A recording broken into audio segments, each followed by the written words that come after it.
Nós vamos fazer uma leitura bíblica, irmãos, para a nossa meditação nesta noite.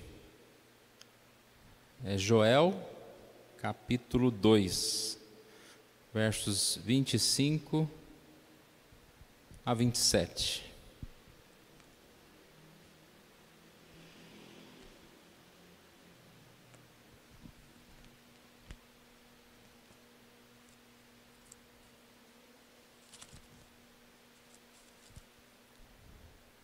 Vou ler, os irmãos queiram acompanhar.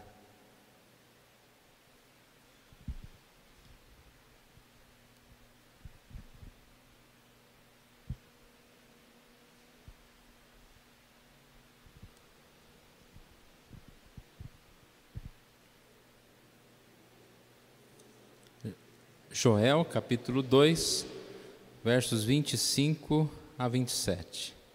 Restituir-vos-ei os anos que foram consumidos pelo gafanhoto migrador, pelo destruidor, pelo cortador, e o meu grande exército que enviei contra vós outros.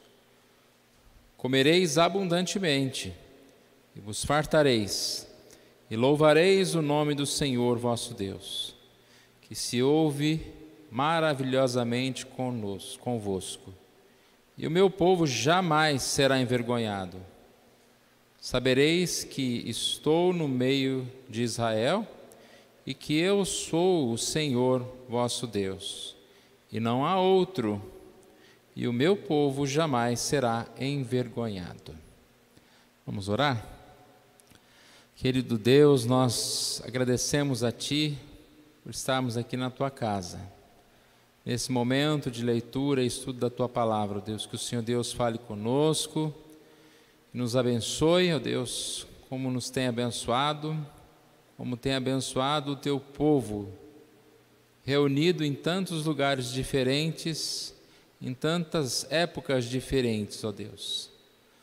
Fale conosco, nós oramos, pedimos agradecidos, ó Pai, certos de que o Senhor está aqui. Oramos em nome de Jesus. Amém. Irmãos, nós comemoramos o Natal. Com alegria, chegamos ao final de mais um ano. E nesse tempo, nesse restinho de ano e começo do novo ano, geralmente nós costumamos falar algumas mensagens a respeito da continuidade da vida, dos nossos compromissos, de renovação, dos nossos votos com Deus e principalmente da nossa fé, que ela seja fortalecida. Algumas pessoas nesse tempo como que se desistissem. Já vi que não dá, Mas não, pelo contrário, nós podemos dia a dia, ano após ano, renovar a nossa esperança e a nossa alegria. Olhando algumas passagens, algumas mensagens, eu vi que tinha pregado essa mensagem no dia 31, acredito que há 2 a 3 anos passados já. E estudando esse texto, eu achei muito interessante como essa passagem tem a ver com o momento que nós estamos vivendo. O livro de Joel é um livro que começa falando de forma, vamos dizer assim, assustadora. Se você tem a sua Bíblia aberta ainda, ele começa lá no capítulo 1, versículo 4, anunciando, aquilo que já estava acontecendo naquele tempo, uma praga que seguiu de fome, de seca, sobre aquela terra. E ele diz aqui: o que deixou o gafanhoto cortador, comeu o gafanhoto migrador. O que deixou o migrador, comeu o gafanhoto devorador. O que deixou o devorador, comeu o gafanhoto destruidor.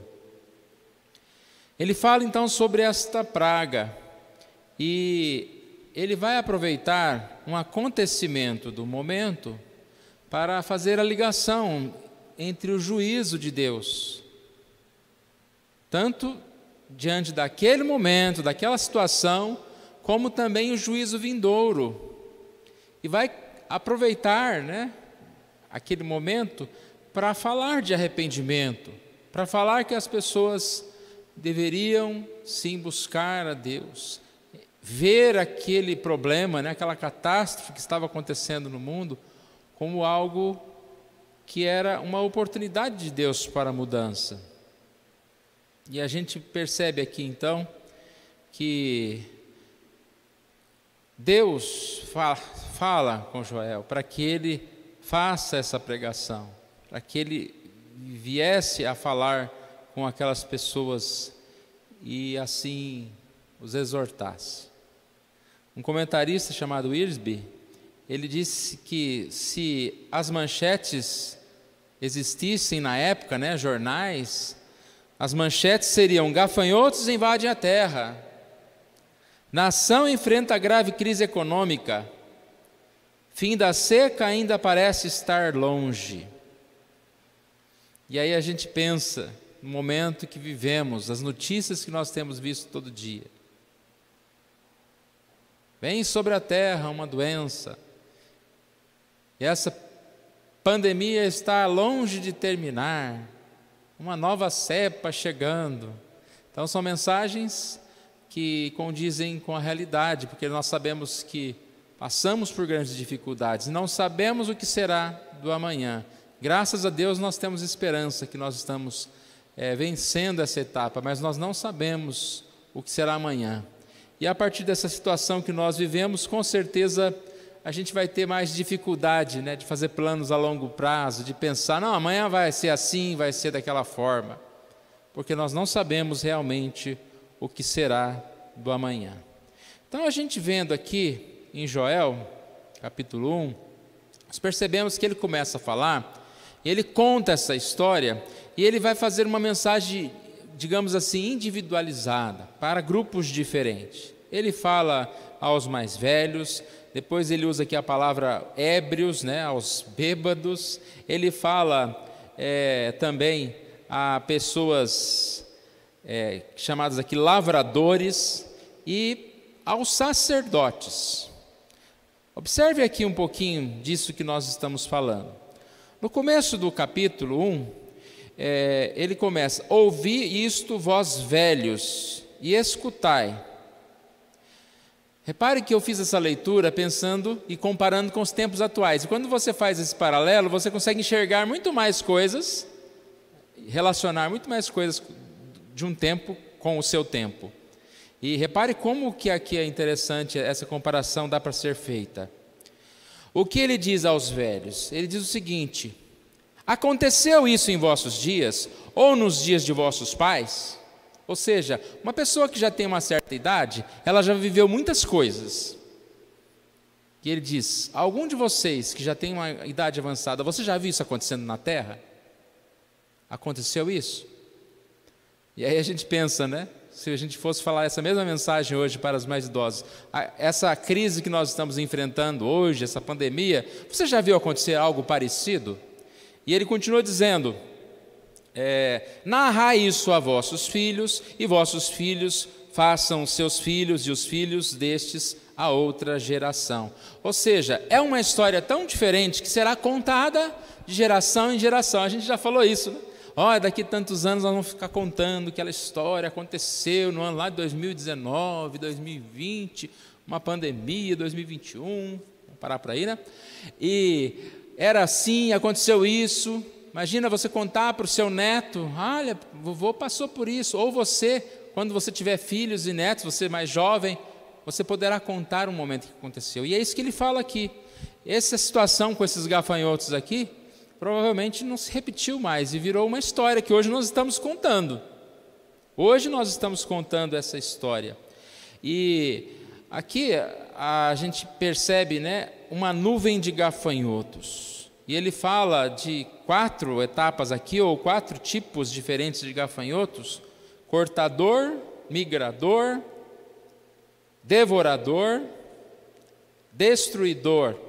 Alguns sugerem que isso seriam 4 estágios, os ciclos da vida dos gafanhotos, mas pode ser que sejam sucessíveis ataques de gafanhotos invadido a terra em tempos diferentes. É uma cepa diferente de gafanhoto, né? Então veio um tipo de gafanhoto, comeu. O que não destruiu o primeiro, o segundo veio e destruiu. O que não destruiu o segundo, o terceiro veio e destruiu. Ou seja, uma após a outra, uma sequência de desastres após ao outro.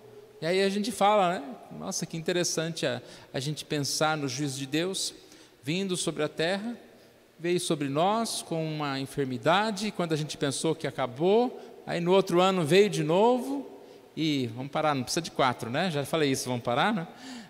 Vamos parar não, né? Deus, desculpe a forma, como se eu estivesse falando para Deus parar. Deus sabe o que faz, mas eu estou falando, eu vou parar de falar isso. Então, veio uma após a outra, e desta forma, a gente percebe aqui, uma situação difícil. Uma nuvem de gafanhotos pode devastar a vegetação de um campo de maneira rápida, incrível e completa. Se a gente lembrar lá de Êxodo 10, né, nós vamos ver uma situação parecida. E acaba com tudo. E depois não há nem como nascer de novo aquela planta por um longo tempo.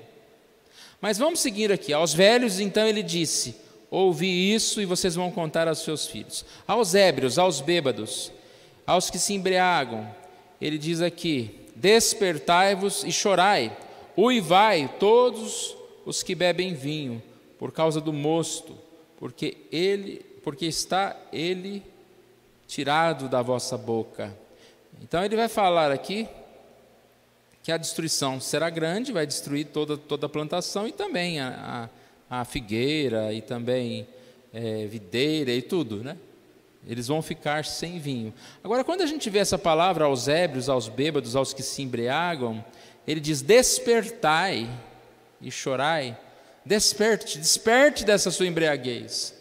E acredito que a gente pode dizer não só a embriaguez do vinho, mas a embriaguez que o mundo vive em seus prazeres, em suas compras, em suas festas, em suas coisas distantes de Deus. Despertai e chorai. Não é esse sentimento que nós tivemos, irmãos? Quando de repente você não pode mais sair, quando você não pode fazer determinadas compras, determinadas viagens. Então, você que viajava muito, desperte agora e chore, porque você não vai poder viajar mais. Você que bebia muito, você vai ficar sem vinho, porque não vai ter produção, não está tendo nem água aqui. Você vai ser separado das coisas que você aparentemente gosta, daquilo que você acha importante. E, irmãos, com certeza, né, a dificuldade material, ficar sem alimento, ficar sem as coisas, é uma situação muito difícil. E é isso que está sendo descrito aqui. Aos lavradores, ou seja, aqueles que cuidam da terra, lamentai, despertai-vos e lamentai. Também não há o que eles fazerem. Eles não tinham o que fazer, estavam sem opção.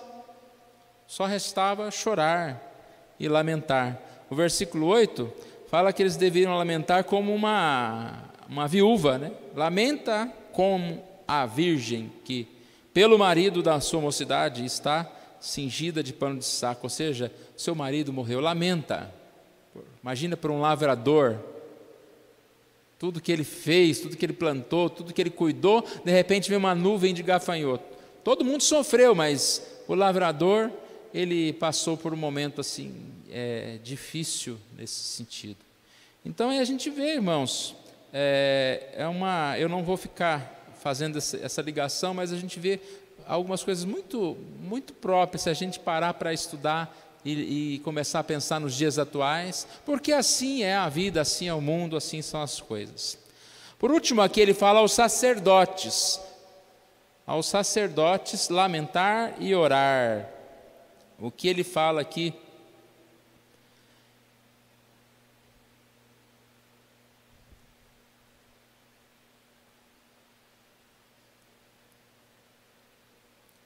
Versículo 13: cingivos de pano de saco, lamentai sacerdotes, uivai ministros do altar, vinde ministros de meu Deus, passai a noite vestidos de pano de saco, porque a casa de vosso Deus foi cortada a oferta de manjares e a libação. Não havia nem mais animais para fazer o sacrifício. Então, primeira questão aqui é o jejum, o arrependimento. Proclamai santo jejum, convocai a assembleia. Todos nós, como igreja, fomos chamados, nós somos conclamados a orar, a chorar, a orar, a jejuar, pedindo que Deus cuide, Deus esteja agindo, intercedendo por nós. E aqui não bastava simplesmente orar, mas a ideia aqui de orar e se humilhar e chorar. Se a gente vê aqui na sequência, nós não vamos falando versículo por versículo, mas no capítulo 2, o versículo 12 e 13, ainda diante dessa mesma palavra dos sacerdotes, aqui fala, né, sobre a igreja, sobre as pessoas. Convertei-vos a mim de todo o vosso coração, isso com jejuns, com choro e com pranto, rasgai o vosso coração e não as vossas vestes, convertei-vos ao Senhor vosso Deus, porque Ele é misericordioso e compassivo, tardio em irar-se, grande em benignidade e se arrepende do mal. Então aqui não bastava chorar, não bastava jejuar, mas aqui ele fala rasgai o coração, dá a ideia de algo sincero. Não rasgai apenas as vossas vestes, nessa atitude de jejum, né, de ficar lá rasgado, lá, humilhar, mas o coração, porque nós podemos muito bem participar de uma cerimônia religiosa, né, de rasgar as nossas vestes, lamentar, até mesmo chorar, mas isso tudo pode ser fruto apenas de outra coisa, e não de um coração arrependido, e não de alguém que exatamente expressa sacrifícios agradáveis a Deus, os sacrifícios que são espírito quebrantado, coração compungido, né? Nós vemos aqui essa ideia.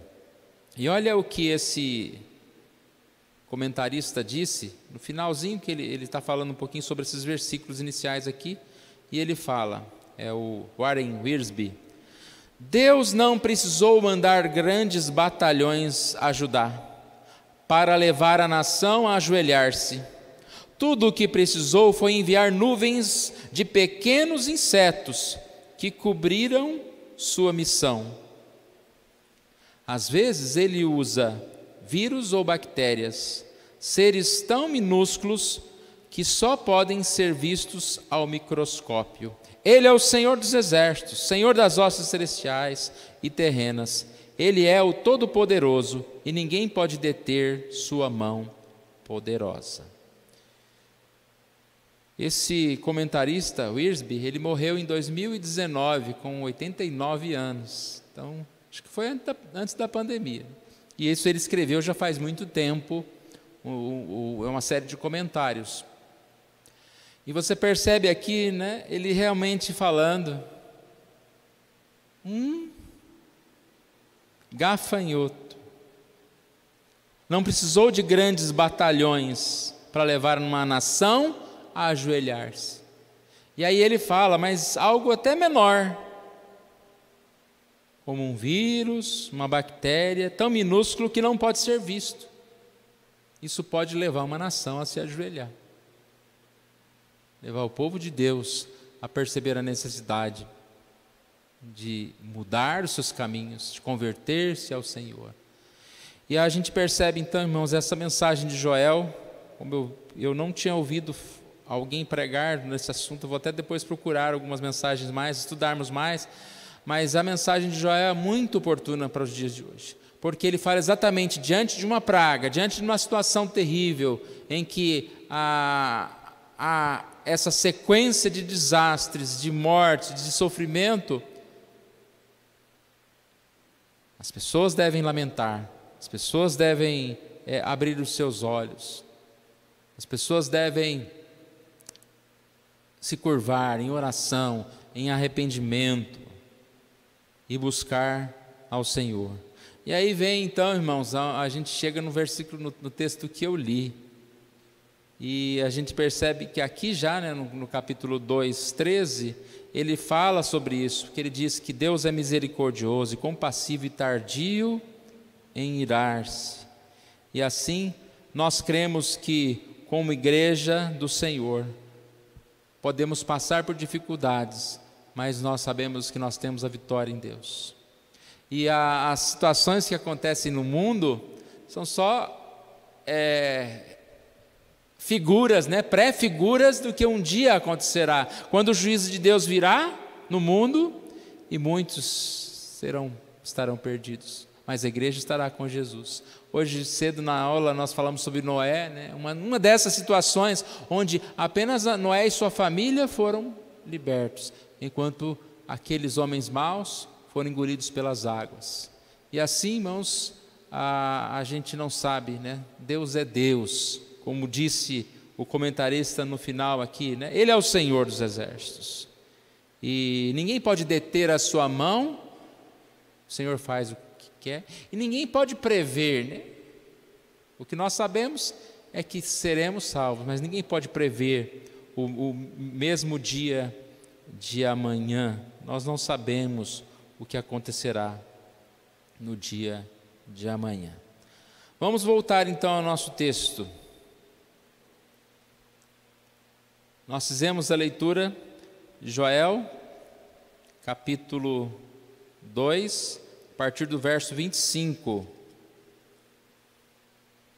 Restituir-vos-ei os anos que foram consumidos pelo gafanhoto. Restituir-vos-ei. A gente percebe, que o passado não volta, mas a promessa de Deus é de restituir, é de trazer de volta. A gente pode lembrar o exemplo de Jó, que perdeu muitas coisas, mas depois ele ganhou muito mais do que ele tinha. Nós não podemos e nem devemos ficar olhando para trás, lamentando o que se passou, o que foi desperdiçado. É triste o que foi desperdiçado. O passado, com as suas partes ruins, com as coisas difíceis que aconteceram, é uma história que não volta. Mas a alegria que nós temos é de saber que o Senhor pode mudar o nosso futuro, que o Senhor pode cuidar do que vai acontecer adiante. E aqui, por mais que houvesse dificuldades, a promessa é muito boa, que eles seriam assim restituídos. Restituir-vos-ei os anos que foram consumidos pelo gafanhoto. E depois ele diz: o meu grande exército que enviei contra vós outros. É o próprio Senhor que cuidou, que tem poder, e que permite que as coisas aconteçam. Versículo 26, comereis abundantemente, e vos fartareis, e louvareis o nome do Senhor vosso Deus, que se ouve maravilhosamente convosco, e o meu povo jamais será envergonhado. Meu povo jamais será envergonhado. Então a gente percebe, irmãos, essa ideia, de confiarmos nas promessas de Deus. O Senhor Deus está conosco, e se nós passamos por dificuldades no presente, nós passamos e vamos vencê-lo. E até nesse momento em que estamos passando por dificuldade, nós já podemos começar a olhar para frente. Ainda mais quando passa essa dificuldade, mais ainda com alegria nós podemos olhar para frente e pensar que Deus vai restituir, e assim é conforme a vontade dEle, irmãos? Nós somos humildes e nos alegramos que quando Deus vai fazendo a obra dEle, vai colocando os novos caminhos, vai nos abençoando. Aqui fala sobre bênção material e fala sobre bênção espiritual. Mas Deus é que está no controle, Ele vai da forma que Ele mesmo sabe muito bem, vai fazer. Agora, curioso, o que Deus vai fazer? Ele vai restituir, Ele vai abençoar a vida de uma forma geral. Por que o Senhor vai fazer isso? Versículo 27, sabereis que estou no meio de Israel, e que eu sou o Senhor vosso Deus, e não há outro, e o meu povo jamais será envergonhado. a gente vê que o porquê é para a glória dele, para que vocês sejam testemunho, para que as pessoas vejam como o Senhor pode abençoar, como o Senhor pode sustentar. Então a nossa vida é esse testemunho de Deus. Confiança, irmãos, confiança é a esperança, é o oxigênio para a nossa vida. Nós estamos chegando no final deste ano, e uma palavra que nós precisamos sempre ter é confiança, esperança. Falei no início que alguns vão abaixando a cabeça, vão desistindo. É um tempo que para muitos é um tempo de incerteza, e a incerteza ela causa, digamos assim, ansiedade, problemas na nossa vida. Mas nós podemos mudar isso. E Joel vai falar muito sobre isso. Sobre orar, sobre jejuar, sobre colocar-se na presença do Senhor, se humilhar na presença do Senhor. A gente lembra, de 2 Crônicas 7,14, que se meu povo se chama pelo meu nome, se humilhar, orar e jejuar, eu virei dos céus, perdoarei seus pecados, sararei a sua terra. É o que nós devemos fazer.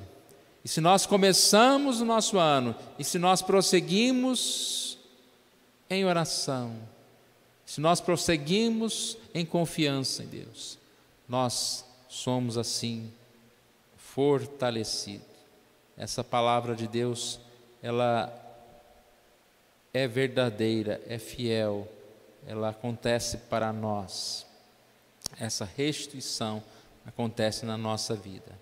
E com certeza, irmãos, o grande dia do Senhor será esse dia de restituição. Nós vamos voltar a modelo de fábrica, sem pecado, estaremos na presença de Deus, sem doenças, sem limitações. Mas enquanto esse dia não chega, nós precisamos nos manter firmes em confiança, nos manter firmes em oração e humildade perante o Senhor. Não distraídos como os ébrios, como os bêbados. Não apenas buscando o que esse mundo tem a oferecer, mas consciente de Deus. O que nós vivemos esses últimos anos realmente foi algo como um grande alerta de Deus, aquele megafone gritando bem alto, o aviso do Senhor dos céus. E o Senhor diz: eu sou o Senhor, eu coordeno esse mundo. E nós assim ouvimos o Senhor, e devemos nos curvar perante o Senhor, devemos tomar posição perante o Senhor, certos de que o Senhor vai restaurar as nossas vidas. Salmo 81:10 diz: eu sou o Senhor teu Deus, abra a tua boca e eu alimentarei. O que temos de melhor, irmãos? O melhor de Deus, o que nós temos? É o futuro. O melhor de Deus para a minha vida e para a sua vida começa com essa esperança do futuro, começa com o crer no futuro, em guardar o coração, como nós falamos hoje cedo, guardar o coração, os pensamentos, e firmando os nossos passos, os nossos olhos, a nossa boca na palavra do Senhor. E assim nós temos a certeza das bênçãos de Deus. É tempo de final de ano, é tempo de gratidão, mas não é tempo de terminar.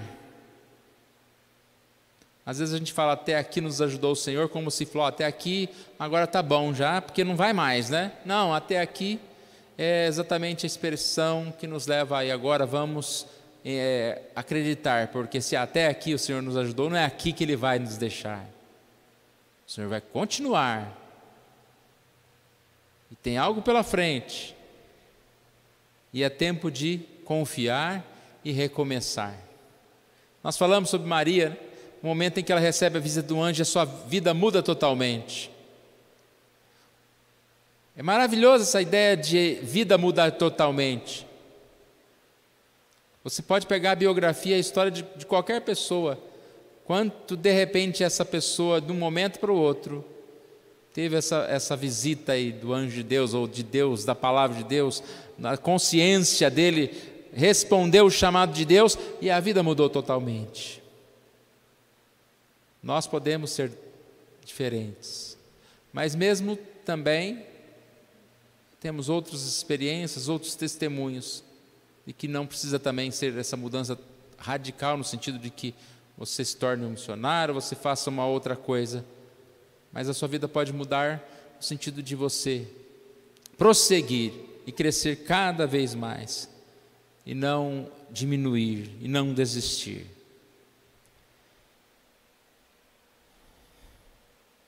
O que nós temos pela frente, temos tempo para agradecer a Deus e ao mesmo tempo pedir que Ele abra os nossos olhos para podermos enxergar os planos que o Senhor tem para nós, tanto no próximo ano, como no tempo que assim o Senhor nos permitir viver.